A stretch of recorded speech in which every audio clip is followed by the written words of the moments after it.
ایک حدیث میں ہے فرمایا نبی کریم صلی اللہ علیہ وسلم نے کہ میدان حشر میں آواز لگے گی، کہاں ہیں وہ لوگ جو راتوں کو مجھے یاد کیا کرتے تھے؟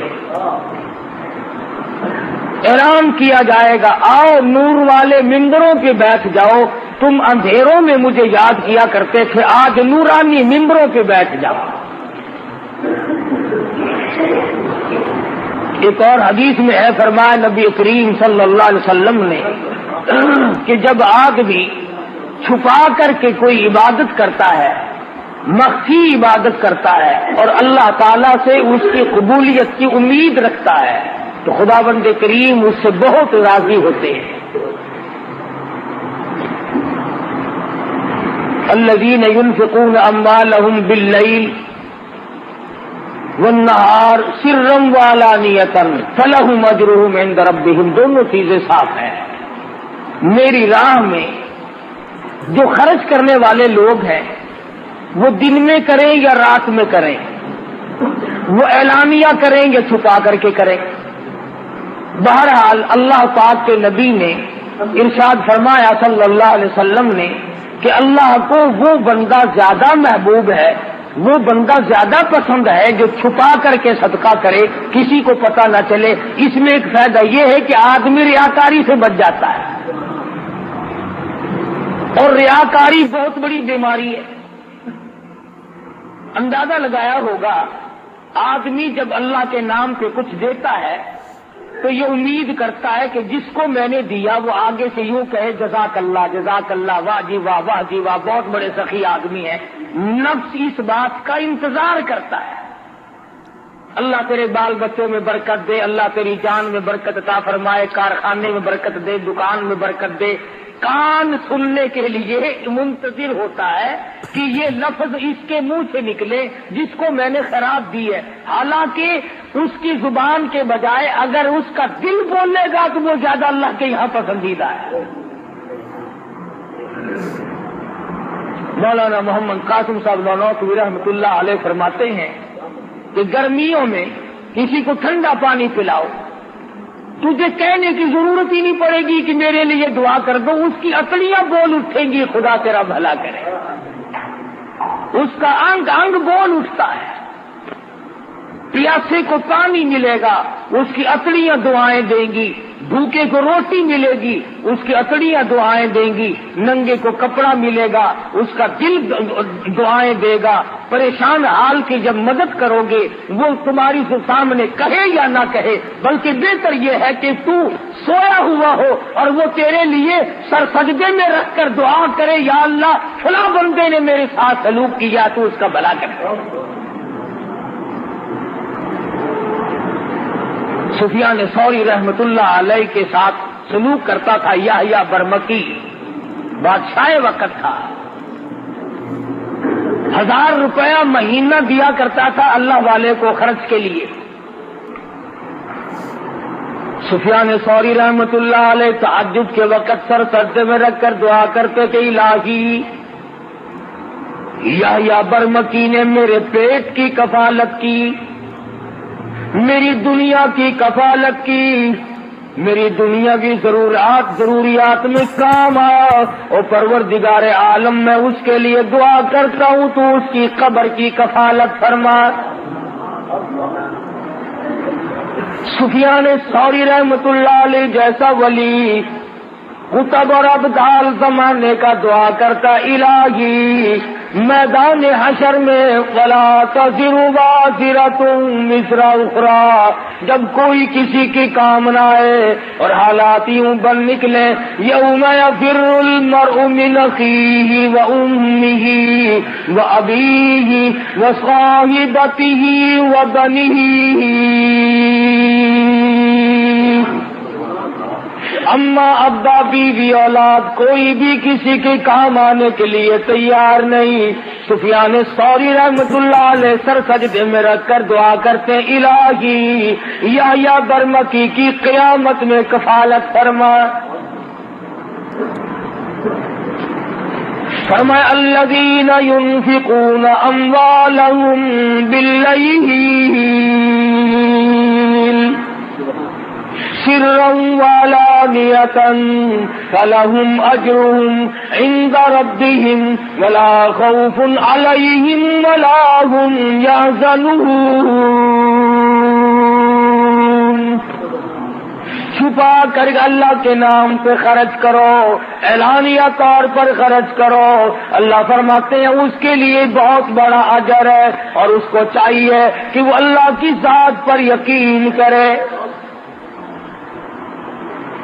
مگر دوستو یہ سارے کا سارا معاملہ اپنے ہاتھ کے ساتھ لگا ہوا ہے۔ علماء کرام نے لکھا ہے کہ مدینے کا انصاری کھجوروں کی تجارت کرتا ہے، کھجور ہاتھ میں لیے ہوئے چل رہا ہے، آدھی کھجور کھا چکا ہے، آدھی باقی ہے۔ سائل نے سوال کر دیا، آدھی کھجور اس فقیر کو دے دی۔ چند دنوں کے بعد موت قریب آئی، وصیت کی وارثوں کو میرا سارا گودام اللہ کے نام پہ صدقہ کر دینا، میرے نام پہ اصال ثواب کر دینا۔ مرنے کے بعد لوگوں نے یوں ہی کر دیا۔ کسی نے خواب میں دیکھا، پوچھا بتا کیا گزری، کہنے لگا یہاں کا معاملہ بالکل نرالا ہے، یہاں کی کاروبار بالکل نرالے ہیں، اور کہنے لگا رب اکبر کی قسم جتنا اجر، جتنا ثواب، جتنی جزا مجھے آدھی کھجور کی ملی اتنا پورے گودام کا نہیں ملا۔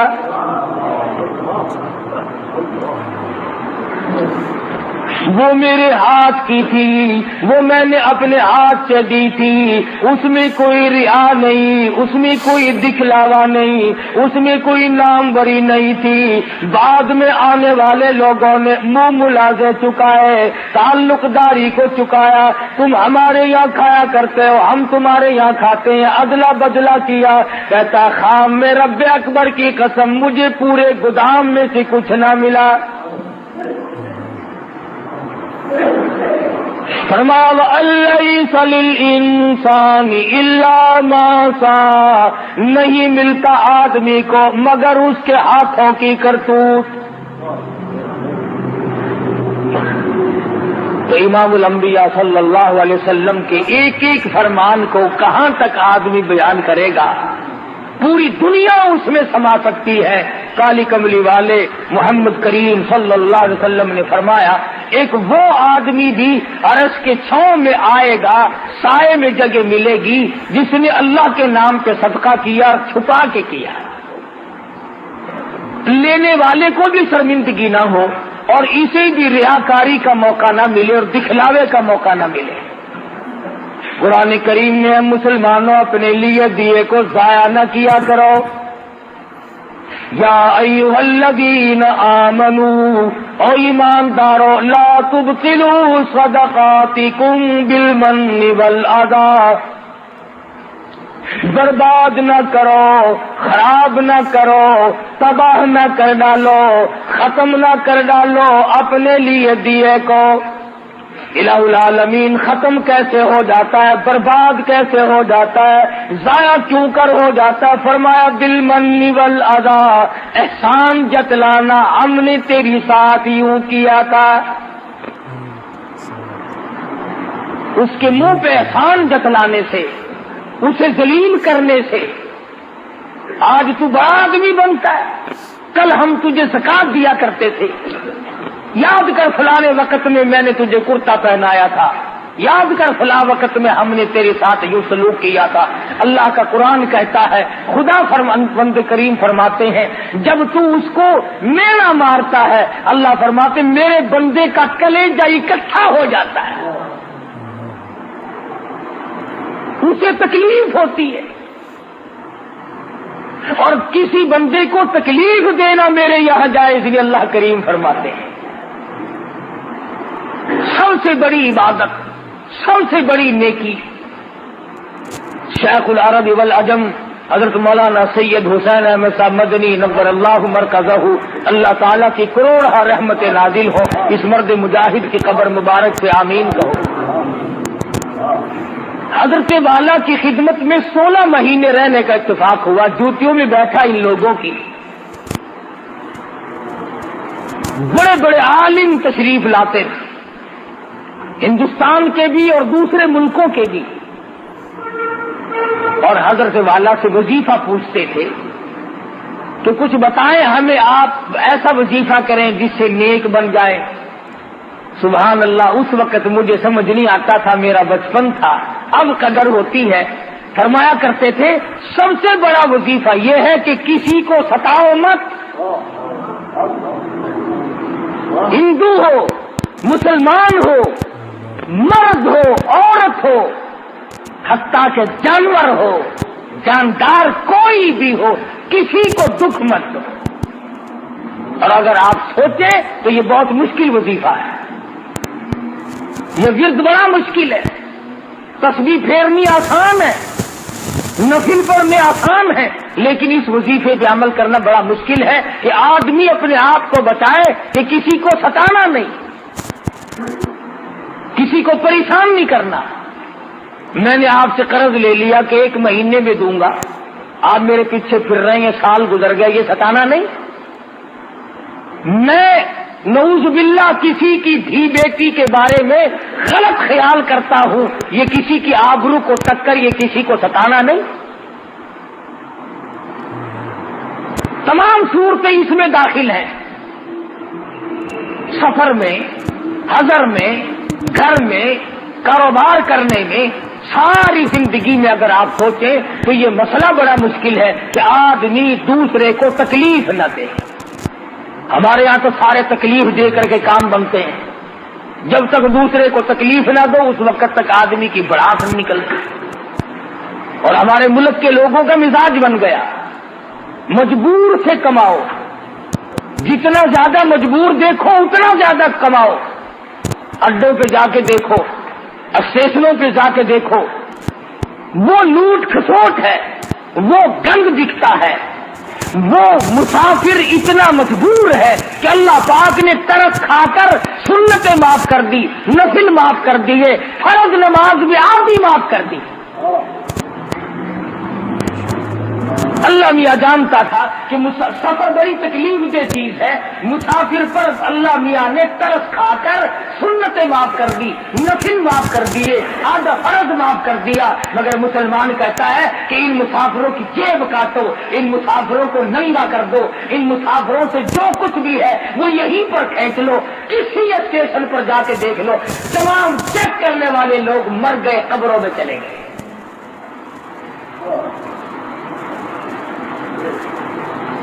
زہر بھی ملا کر کے بیچ ڈالو، کوئی بات نہیں، 4 دن کی پکی ہوئی روٹی بیچتے رہو، کوئی بات نہیں۔ سارے افسر مر گئے، سارے ڈاکٹر مر گئے، تمام انتظامیہ والے لوگ مر گئے۔ اور اگر ذرا کا پتہ چل جائے کہ فلاں جگہ سے 2 دکاندار لڑ رہے ہیں، وہاں فوراً پہنچیں گے کہ اس سے بھی مال ملے گا، اس سے بھی مال ملے گا۔ مال بٹورو جتنا بٹورا چاہتے ہو۔ میں پھر کہتا ہوں کہ ہم جتنا مال بٹور رہے ہیں بہت ممکن ہے کہ نہ ہمارے کام آئے نہ ہماری اولاد کے کام آئے۔ حالات ایسے نظر ڈالو دنیا میں کیا ہو رہا ہے اس وقت۔ کسی زمانے میں لوگ مسافروں کی بڑی خدمت کیا کرتے تھے، بلکہ مشرکین مکہ کرتے تھے۔ ابو جہل اتنا بڑا کافر ہونے کے باوجود ستو پانی میں گھول کر چوک میں کھڑا ہو کر کے پلایا کرتا تھا لوگوں کو۔ امیہ بن خلف لوگوں کو پانی پلایا کرتا تھا۔ آج مسلمان سے پانی کو مانگ کر کے دیکھیں آپ، کون کسی کو پانی پلاتا ہے؟ اور اب تمام جنتی بنے پھرتے ہو۔ امام الانبیاء صلی اللہ تعالی علیہ وسلم نے ارشاد فرما دیا کہ 7 آدمیوں کو عرش عظیم کی چھاؤں میں جگہ ملے گی، ان میں سے ایک وہ بھی ہے جو مکی طور پر صدقہ کرے، اللہ کی ذات جانے اور وہ جانے، کسی کو کوئی پتہ نہ چل سکے، بس اللہ تبارک و تعالیٰ کے نام پر جو دے دیا اس کو دے کر کے بھول جائے۔ توحید-سنت.com مالک بن دینار رحمت اللہ علیہ تشریف لے جا رہے ہیں، گزر رہے ہیں ایک علاقے سے، گزرتے گزرتے ایک جگہ پر لوگوں کا مجمع لگا ہوا دیکھا، فرمایا کیا بات ہے؟ پتا چلا شہزادہ مکان بنانے کے لیے، محل بنانے کے لیے سنگ بنیاد رکھ رہا ہے، بہت بڑا محل تعمیر کرنا چاہتا ہے۔ مالک بن دینار رحمت اللہ علیہ نے شہزادے کو بلوا لیا، فرمایا شہزادے کیسا محل بنانا ہے؟ اس نے بتایا جی اس قسم کا نقشہ بنایا گیا ہے۔ فرمانے لگی کتنا خرچ ہوگا؟ شہزادہ کہنے لگا اس زمانے میں کہ 2 لاکھ ریال خرچ ہوں گے۔ مالک بن دینار رحمت اللہ علیہ فرمانے لگے بہت ممکن ہے کہ اس محل کے بنتے بنتے تیری موت آ جائے، بہت ممکن ہے یہ بن کر تیار ہو جائے پھر تیری موت آ جائے، تو اس میں رہائش بھی نہ رکھ سکے، تو اس کی چمک دھمک کو دیکھنے بھی نہ پائے، بہت ممکن ہے کچھ دنوں رہائش کرنے کے بعد افسوس کرتا ہوا اور حضرت کے ہاتھ ملتا ہوا دنیا سے چلا جائے۔ حضرت مالک بن دینار رحمت اللہ علیہ فرمانے لگے 2 لاکھ روپیہ مجھے دے دے، میں ایسے محل کا وعدہ کرتا ہوں جس میں تو داخل ہونے کے بعد کبھی نکلے گا نہیں۔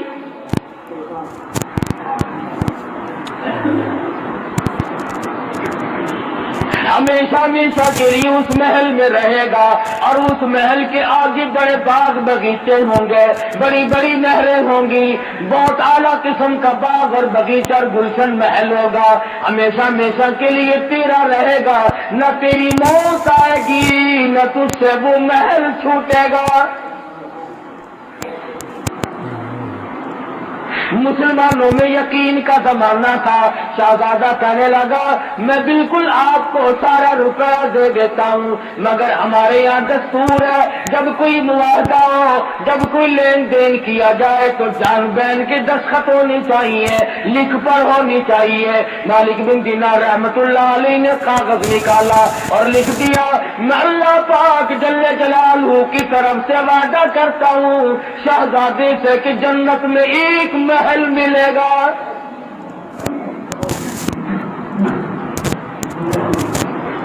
شہزادے نے محل پسند کر لیا۔ آج کل کا ہوتا ہے تو مولوی پیسے مارنے کا ڈھنگ بنا رہا ہے، جا جا تیرے جیسے ہزاروں دیکھ رکھے ہیں، جنت ملے گی تو یوں ہی مل جائے گی، طرف نہیں، جذبہ نہیں، محبت نہیں۔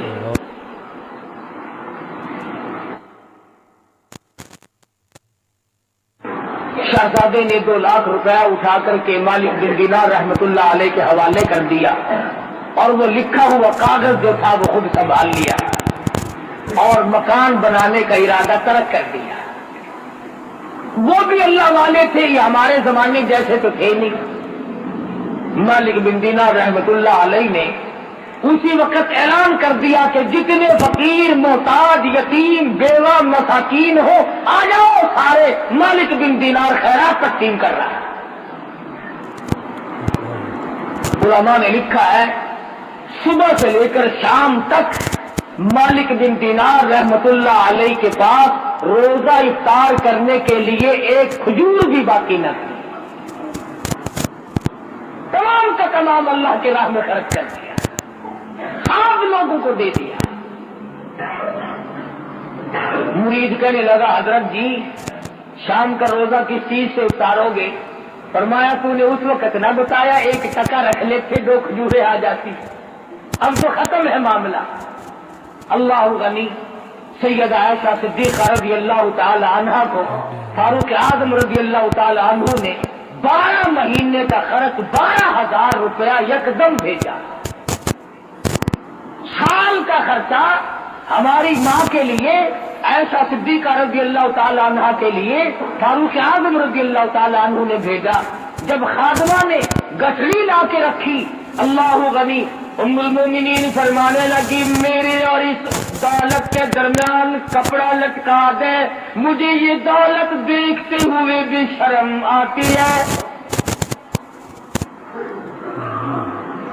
عائشہ صدیقہ رضی اللہ تعالی عنہا نے رو دیا، فرمانے لگی مجھے یاد ہے میں شہنشاہ کائنات حضرت محمد الرسول اللہ صلی اللہ علیہ وسلم کے لیے روٹی پکایا کرتی تھی، کبھی آٹا چھاننے کی نوبت نہ آئی، پھونک مار دیا کرتی تھی، جو کا آٹا ہوتا تھا جو گھاس اڑ گیا سوڑ گیا باقی بیچ میں پکایا کرتی تھی۔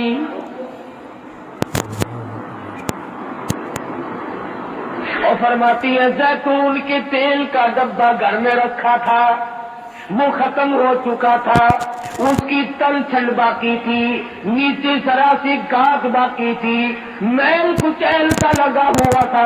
ایسا صدیقہ فرماتی ہے میں نے جو کی روٹی پہ وہ میل کچیل سا چپڑ دیا۔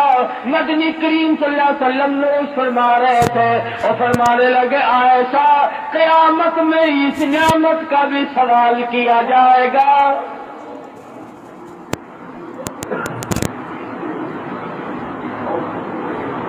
عائشہ فرماتی ہے مجھے یہ دولت دیکھتے ہوئے بھی شرم آتی ہے، میرے آقا نے بڑی تنگی کی زندگی بسر فرمائی۔ 3 دن کے فاقے 4 دن کے عموماً فاقے جایا کرتے تھے۔ بحرین سے مال غنیمت آیا، سارا دن سرکار مدینہ صلی اللہ علیہ وسلم نے سونا چاندی تقسیم فرمایا، اور شام کو حال یہ ہے ایسا فرماتی ہے حضور نے مجھ سے پوچھا گھر میں کوئی کھانے کی چیز ہے کہ نہیں، میں نے عرض کر دیا اللہ کا نام باقی ہے۔ ایسا فرماتی ہے سرکار مدینہ نے مجھ سے پوچھ کر بھوک کی حالت میں نیت باندھ لی۔ اس طرح سے زندگی گزاری ہے محمد مدنی صلی اللہ علیہ وسلم۔ دوسروں کے لیے سیم و زر و گوہر تقسیم ہو رہی ہیں، اور اپنا حال یہ ہے کہ چولہے میں آگ نہیں جلتی، کپڑا پورا نہیں ہے، اور پھر شکایت کبھی نہیں۔ اللہ میاں نے خود پوچھا اے میرے محبوب اگر آپ فرمائیں یہ احد پہاڑ سونے کا بنا دوں، جہاں آپ جایا کریں گے یہ آپ کے ساتھ ساتھ چلا کرے گا۔ عرض کیا اور میرے پروردگار میں فقیری میں راضی ہوں، میں اس فقیری میں راضی ہوں صلی اللہ علیہ وسلم۔ تو ایسا صدیقہ فرماتی ہے کہ مجھے یہ دولت اچھی نہیں لگتی، اس گٹڑی کو پڑے لے جاؤ، میرے اور اس کے درمیان میں کپڑا لٹکا دو، اور خادمہ سے کہا جاؤ مدینے کی گلیوں میں اعلان کر دو آؤ محتاجو آؤ غریبو، آج ایسا صدیقہ خیرات باندھ رہی۔ 12 مہینے کا خرچ ہے، سال بھر کا خرچہ آیا ہے۔ فرماتی ہے کہ عصر کے وقت تک تمام کا تمام تقسیم کر دیا ہے۔ خادمہ کہتی ہے شام کا وقت جب آیا عائشہ صدیقہ رضی اللہ تعالیٰ عنہا کے پاس روزہ افطار کرنے کے لیے کھجور کا دانہ کوئی نہیں، روٹی نہیں، کھانے پینے کی کوئی بھی چیز موجود نہیں۔ خادمہ کہنے لگی آپ نے کچھ تھوڑے سے 2-4 آنے رکھ لیے ہوتے، اب فاقے سے بیٹھی ہو پانی پی کر بیٹھ گئی ہو۔ رو کے فرمانے لگی تو نہیں جانتی امام الانبیاء صلی اللہ علیہ وسلم کا یہی طرز عمل تھا، اور یہی حضور کی وصیت اور نصیحت ہے، جو دولت کی طرف پڑے گا آخرت برباد ہو جائے گی۔ مالک بن دینار رحمت اللہ علیہ نے لکھ کر کے دیا، دولت روپیہ پیسہ 2 لاکھ کا زیادہ سے لے لیا، سارے کا سارا دن بھر میں تقسیم کر دیا۔ تیسرے دن یا چوتھے روز تہجد کے لیے مالک بن دینار رحمت اللہ علیہ جب مصلی پہ کھڑے ہونے لگے تو پیروں میں اندھیرے میں کاغذ لگا، سچا تیرا نبی سچا تیرا خدا سچا، میں نے جنت میں اپنا محل پا لیا، مجھے وہ محل مل گیا جس محل کے لیے تم نے وعدہ کیا تھا۔ بات ہے ساری یقین کی۔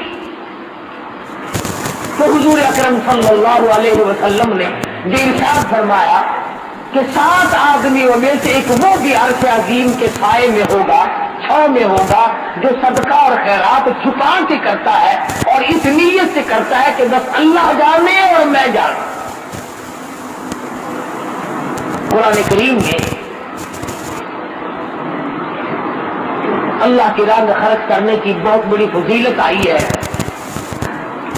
اور ایک اور چیز خاص طور پر جو ہمیں کھٹکتی ہے اس کی بھی وضاحت فرمائی۔ فرمایا آ کے کرتا ہے اور اس نیت سے کرتا ہے کہ بس اللہ جانے اور میں جانوں۔ قرآن کریم میں اللہ کی راہ میں خرچ کرنے کی بہت بڑی فضیلت آئی ہے، اور ایک اور چیز خاص طور پر جو ہمیں کھٹکتی ہے اس کی بھی وضاحت فرمائی۔ فرمایا الشیطان یعدکم الفقر، شیطان تمہیں یہ کہتا ہے کہ اگر تم نے یوں ہی لینے دینے کا سلسلہ جاری رکھا تو کل کو تم خود تنگ ہو جاؤ گے، کلاش ہو جاؤ گے، کنگال ہو جاؤ گے، تمہارے پاس کچھ نہیں رہے گا اگر تم نے یوں ہی سلسلہ جاری رکھا۔ الشیطان یعدکم الفقر ویأمرکم بالفحشاء، جب بھی تم اللہ کے نام پہ صدقہ کرو گے، خیرات کرنا چاہو گے، کسی مسکین اور محتاج کو دینا چاہو گے، کسی عزیز اقربا یتیم بیوہ کے ساتھ سلوک کرو گے، کسی ہمسایہ غریب کے ساتھ سلوک کرو گے، شیطان تمہیں فوراً کہے گا تھوڑا دے تھوڑا دے، اگر یوں ہی تو دیتا رہا تو لنگڑ ہو جائے گا۔ اللہ میاں فرماتے ہیں شیطان کا یہ وعدہ ہے اور میں تجھے وعدہ دیتا ہوں، اللہ یعدکم مغفرۃ منہ وفضلا،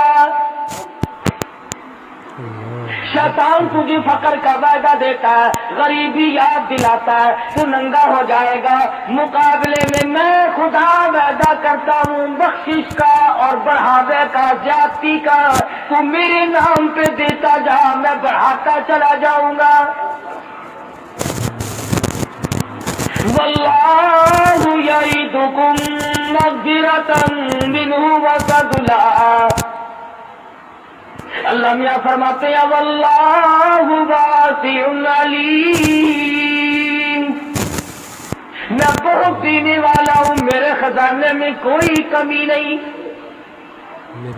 اللہ فرماتے ہیں میں اب دیکھوں گا، ایک طرف تو میرا وعدہ ہے، ایک طرف شیطان کا وعدہ ہے، میں دیکھوں گا اب تو میرا کہنا مانتا ہے، یہ شیطان کا کہنا مانتا ہے۔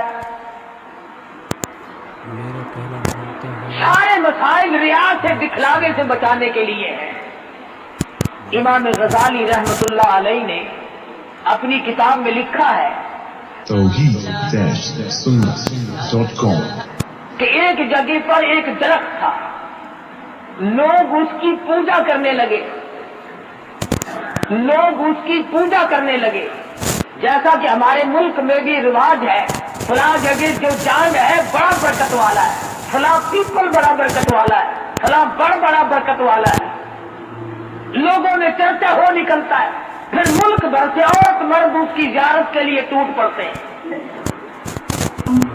امام غزالی رحمہ اللہ نے لکھا ہے کہ ایک جگہ پر ایک درخت تھا جس کی پوجا پاٹ شروع ہو گئی اور خوب چل پڑی، وہاں ایک عابد رہتا تھا اللہ والا، اس کو جب پتا چلا تو وہ کلہاڑا لے کے چلا اس کو کاٹنے کے لیے کہ لوگ شرک کی بیماری میں پڑ گئے، تباہ ہو گئے، میں اس درخت کو ہی کاٹتا ہوں، نہ رہے گا بانس اور نہ بجے گی بانسری، لہذا شرک بند ہو جائے گا۔ تو راستے میں شیطان آدمی کی شکل بنا کے ملا، وہ کہنے لگا صوفی جی کہاں چلے؟ لگا درخت کو کاٹوں گا جس پر لوگ منتیں مان رہے ہیں، شرک ہو رہا ہے خدا کی ذات کے سوا۔ کہنے لگا تیرا کیا بگڑتا ہے، تجھے کیا نقصان ہے؟ انہوں نے کہا اچھا شرک ہوتا ہے، میرا نقصان کوئی نہیں، مخلوق شرک میں مبتلا ہو کر تباہ ہوتی رہے، آخرت برباد ہو جائے، دنیا برباد ہو جائے، میں بیٹھا دیکھتا رہوں۔ تو شیطان میں اور اس ولی میں کشتی ہوئی، لڑ پڑے آپس میں، اللہ والے نے شیطان کو اٹھایا اور زمین پہ پٹک کے مارا اور چھاتی پہ چڑھ بیٹھا. شیطان کہنے لگا ذرا نیچے اتریو، ایک بات بتاؤں گا تجھے، ذرا نیچے اتر. اس نے کہا کیا بتا، تیرا کیا مطلب ہے کہ اس درخت کو کاٹوں گا شرک بند ہوگا، لوگ اللہ اللہ کریں گے؟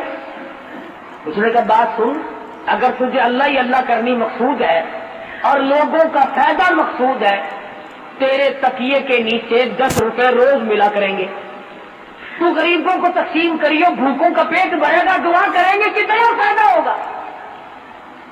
10 روپے روز ملا کریں گے تیرے سرانے کے نیچے، مگر اس درخت کو نہ کاٹ. صوفی جی بیچارے آ گئے قابو.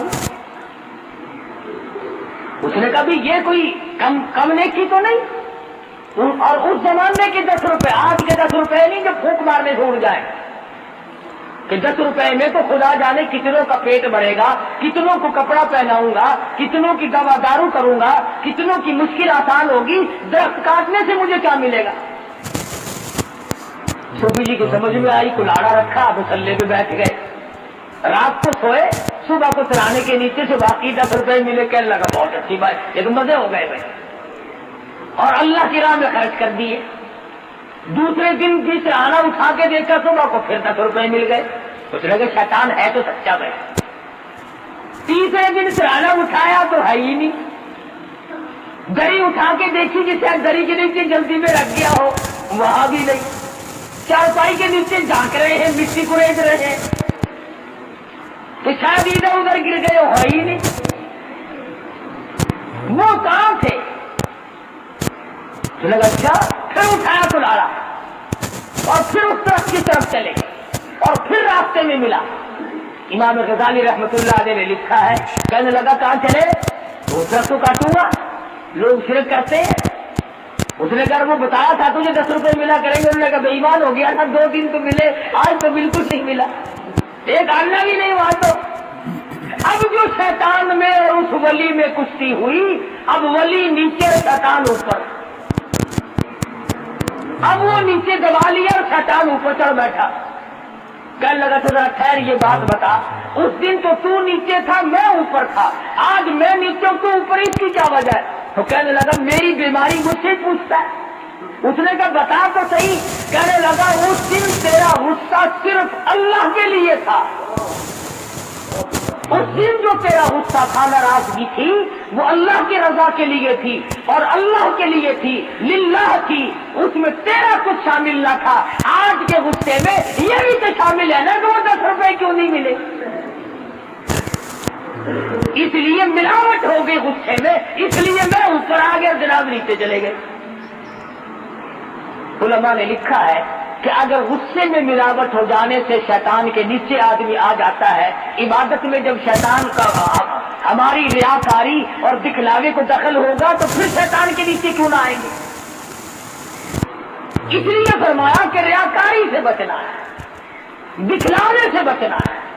کئی لوگ نماز پڑھتے ہیں، جب لوگوں میں نماز پڑھیں گے وہ لمبا سجدہ، لمبا رکوع، بڑی لمبی اتحیات، بڑی لمبی قرات، اور جب اکیلا پڑھے تو چل میں آیا، ٹھک ٹھک ختم کی، وہ گئے ادھر گئے، دیر ہی نہیں لگے.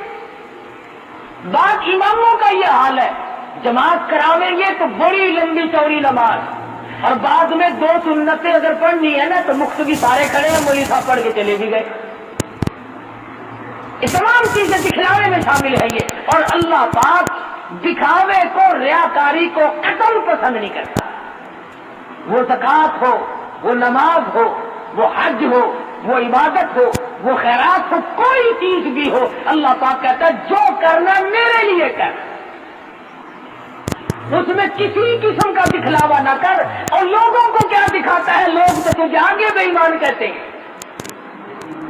کیا دکھانا ہے لوگوں کو؟ اس لیے قرآن کریم میں بار بار فرمایا واللہ یعدکم مغفرۃ منہ وفضلا واللہ واسع علیم یؤتی الحکمۃ من یشاء. اور لوگوں میں خدا وعدہ کرتا ہوں جو میرے نام پر تم خرچ کرو گے میں مالک تو میں ہی ہوں، بیماری پہ خرچ کرا دوں گا، مقدمے پہ خرچ کرا دوں گا، پریشانیوں میں خرچ کرا دوں گا، فضولیات میں خرچ کرا دوں گا، سینما تھیٹر تماشے پہ خرچ کرا دوں گا، اور اگر تم صرف لوجہ اللہ کرو گے فرمایا واللہ یعدکم مغفرۃ منہ وفضلا، سب سے پہلے تو میری طرف سے بخشش کا وعدہ ہے۔ کتنی بڑی بات ہے کہ خود مالک یہ فرمائے کہ جب تو آئے گا میں تیرے لیے جنت تیار لیے کھڑا ہوں گا۔ بڑی اچھی بات کہی، کہتا کہ ان سے تھوڑی سی لگاوٹ حشر میں کام آ گئی، ان سے تھوڑی سی لگاوٹ حشر میں کام آ گئی، مغفرت ہے جستجو میں میرے گھبرائی ہوئی، بخشش تلاش کرتی ہے، کیا مزے کی بات ہے۔ امام الانبیاء صلی اللہ تعالی علیہ وسلم آواز دیں، خود اللہ پاک کی طرف سے اعلان ہو، آؤ وہ لوگ، کہاں گئے وہ لوگ جو اپنی ضروریات میں سے نکال کر، اپنے خرچے میں سے نکال کر میرے نام پر دیا کرتے تھے، جن کا یہ خیال تھا کہ ہم اس کا بدلہ اللہ سے حاصل کریں گے۔ فَلَهُمْ أَجْرُهُمْ عِنْدَ رَبِّهِمْ وَلَا خَوْفٌ عَلَيْهِمْ وَلَا هُمْ يَحْزَنُونَ۔ اتنا کرنے والے لوگ تھے، کیا بتاؤں کہ گزشتہ زمانے کے لوگوں نے کس کس طریقے سے کمائی کر کے اپنی آخرت کو بنایا۔ آج ہم آخرت کا تو نام بھی نہیں لیتے، میرے تیرے دماغ میں یہ بات ہی نہیں کہ ہم اس دنیا کو چھوڑ بھی جائیں گے، قبر کی زندگی بھی آئے گی، حشر بھی آنا ہے، قیامت بھی آنی ہے، پلسرات بھی آنی ہے، ہم لوگوں کے دماغ میں تو یہ بات آئی نہیں۔ حالانکہ میں اور آپ اس نبی کی امتی ہے، اس سرکار مدینہ صلی اللہ علیہ وسلم کی امتی ہے۔ سیدہ فاطمہ الزہرا رضی اللہ تعالیٰ عنہ فرماتی ہے، میں اپنے ابا کی حضور میں حاضر ہوئی اور میں نے جا کر کے اپنے ابا کے ہاتھ میں آدھی روٹی کا ٹکڑا رکھ دیا۔ مدنی کریم صلی اللہ علیہ وسلم نے پوچھا کہاں سے لائی؟ میں نے عرض کیا میرے ابا 3 دن کے فاقے کے بعد ایک روٹی ملی تھی، آدھی میں نے کھا لی، آدھی آپ ابا کے لیے بچا لائی ہوں۔ سرکار مدینہ صلی اللہ علیہ وسلم کی آنکھوں میں آنسو آ گئے، فرمایا لخت جگر اور نور نظر، آج تیرے ابا نے 4 دن کے بعد روٹی کا ٹکڑا دیکھا ہے۔ اس تنگی سے، اس عسرت سے، اس پریشانی سے زندگی گزاری اور آمدن گزاری۔ یہ نہیں کہ حضور مجبور تھے، اللہ نے بار بار پوچھا ہے، کہو تو دولت کے انبار لگا دو۔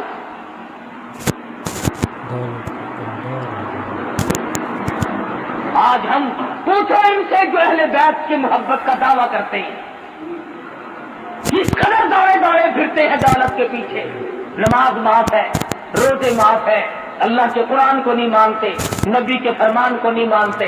آؤ میں تمہیں بتلاؤں کہ اہل بیت کی محبت ہم کرتے ہیں یا تم کرتے ہو۔ سرکار مدینہ صلی اللہ علیہ وسلم تشریف لائے، لخت جگر کے دروازے پہ فاطمہ الزہرا کے مکان پر دروازے پہ کھڑے ہو کر فرمایا بیٹی میں گھر میں آؤں، داخل ہو سکتا ہوں؟ اندر سے آواز آئی پہلے تشریف لانے سے پہلے اپنی چادر اندر پھینک دو، اپنی چادر اندر پھینک دو۔ حضور اکرم صلی اللہ علیہ وسلم نے چادر پھینکی، اندر تشریف لائے، فرمایا بیٹی کیا ہوا؟ رو کے عرض کرنے لگی ابا اتنا کپڑا نہیں ہے بدن کو چھپا، اتنا کپڑا میرے پاس موجود نہیں کہ پورا بدن چھپا سکوں، شرم کے مارے آپ کی چادر مانگ لی کہ ابا کے سامنے ننگی کیسے آ۔ یہ ہے مدنی کریم صلی اللہ علیہ وسلم کی بیٹی کا اسوہ حسنہ، اور یہ ہے اس کی زندگی جس کا نام لے کر آج بدماشی پھیلائی جا رہی ہے، جس کا نام لے کر آج دولت سمیٹی جا رہی ہے۔ اگر نبی کی بیٹی سے محبت کرتے ہو تو آؤ، پھر کیوں مارے مارے پھرتے ہو؟ کیوں تم نے رات دن چکر بازی بنا رکھی ہے؟ سود نہیں چھوڑتے، نبی کی بیٹی کے پاس بدن چھپانے کے لیے کپڑا نہیں، اور تو سور کھا رہا ہے، سود کھا رہا ہے۔ مسلمان کہلاتے ہو اپنے آپ کو سود کھا کھا کے۔ عرض یہ کر رہا تھا کہ ہم اپنے آپ کو بدلیں گے کب؟ کون سا وقت ہوگا کہ ہم اپنے آپ کو آخرت کے لیے تیار کریں گے؟ فرمایا بالآخرۃ خیر لمن اتقى ولا تظلمون فتیلا، اور میرے بندو آخرت تو پرہیزگاروں کے لیے ہے۔ دل کی پرہیزگاری اختیار کرو، دماغ کے اندر پرہیزگاری پیدا کرو، اپنے ہاتھ کے اندر تقوی اختیار کرو، اپنی آنکھ میں تقوی پیدا کرو، اپنے رات دن کے نظام میں اللہ کا خوف پیدا کرو۔ رات کو سوچو، دن کو سوچو، آخر بن کیا رہا ہے؟ ہمارے یہاں غور و فکر کا مادہ ہی ختم ہو گیا۔ صحابیات نے، صحابہ اکرام رضوان اللہ تعالی علیہ مجمعین نے کس کس طرح پر اپنی زندگی پوری فرمائی، بادشاہ ہو کر، ہاں بادشاہ ہو کر۔ 6 صحابی سیدہ حفصہ رضی اللہ تعالی عنہ کے پاس گئے ہیں، جو ام المومنین میں سے ہیں۔ آخر الزمان پیغمبر حضرت محمد رسول اللہ صلی اللہ علیہ وسلم کی گھر والی ہے، ہم سب مسلمانوں کی ماں ہے سیدہ حفصہ رضی اللہ تعالی عنہ، اور جا کے کہنے لگے کہ ہمیں تو ڈر لگتا ہے، ہمیں تو شرم آتی ہے، آپ اپنے ابا یعنی حضرت عمر سے کہیں کہ یہ پیوند والے کپڑے پہننے چھوڑ دیں، اب تو فتوحات بہت ہوگی، اب تو اتنی تنگی نہیں رہی، دوسرے ملکوں کے وفد آتے ہیں، ہمیں شرم آتی ہے، ذرا کہو نا کچھ خرچ زیادہ کر لیا کریں۔ حضرت عمر رضی اللہ تعالی عنہ جب اپنی بیٹی کے یہاں تشریف لائے تو کہا ابا جان کچھ زندگی بدلو، کچھ رنگ ڈھنگ بدلو، اب تو الحمدللہ اللہ کا کرم ہے، فتوحات ہو رہی ہیں، تمام مسلمان چاہتے ہیں کہ آپ اپنی حالت کو بدل لیں۔ فاروق اعظم رضی اللہ تعالیٰ عنہ رونے لگے، فرمایا افسوس ان آدمیوں کے اگر تو نام بتا دے وہ آنے والے کون کون سے درے مار مار کر ان کے چہرے بگاڑ دوں گا۔ اے حفصہ تو خود بتا، امام الانبیاء صلی اللہ علیہ وسلم کا جب آخری وقت آیا، آپ کی وفات ہوئی، آپ کی موت آئی، کیسے کپڑے تھے؟ حفصہ نے رو دیا، اور سیدہ حفصہ رضی اللہ تعالیٰ عنہ فرماتی ہے میری آنکھوں نے دیکھا امام الانبیاء صلی اللہ علیہ وسلم کے آخری لباس میں کئی پیوند لگے تھے۔ فاروق اعظم رضی اللہ تعالیٰ عنہ فرمانے لگے حفصہ اب روتی ہو، میں بھی اسی حال میں جانا چاہتا ہوں تاکہ مجھے اپنے آقا کی خدمت میں جاتے ہوئے شرم نہ آئے۔ حفصہ کہتی ہے کہ چمڑے کا پیوند بھی 1-2 لگا ہوا تھا، کم سے کم 12 پیوند تھے جن کپڑوں میں فاروق اعظم کا انتقال ہوگا۔ کما کر کے لے گئے یہی لوگ، اور فرمایا مسلمانوں سے باقاعدہ کہا